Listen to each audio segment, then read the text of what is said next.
Hello, I'm Vidya, your tutor. Let's learn trial balance and rectification of errors together, step by step. Welcome, I am Vidya. Once ledger accounts are balanced, we test their arithmetical accuracy using a trial balance.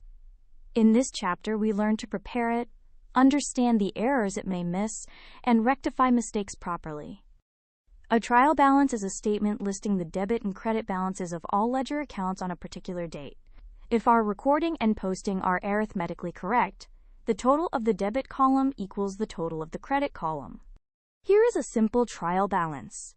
Cash and purchases carry debit balances of $9,000 and $4,000. Capital and sales carry credit balances of $9,000 and $4,000.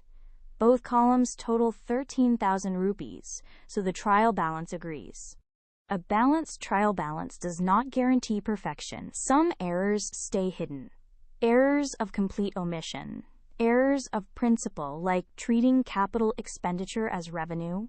Errors of commission affecting both sides equally, and compensating errors that cancel out. Other errors do disturb the trial balance. Posting a wrong amount, posting to the wrong side, omitting one side of an entry, or mistakes in totaling and carrying forward all make the two columns disagree and demand investigation.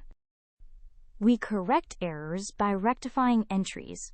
Two-sided errors are fixed with a journal entry. One-sided errors are corrected directly or through a suspense account, a temporary account that holds the difference until all errors are found and the trial balance finally agrees.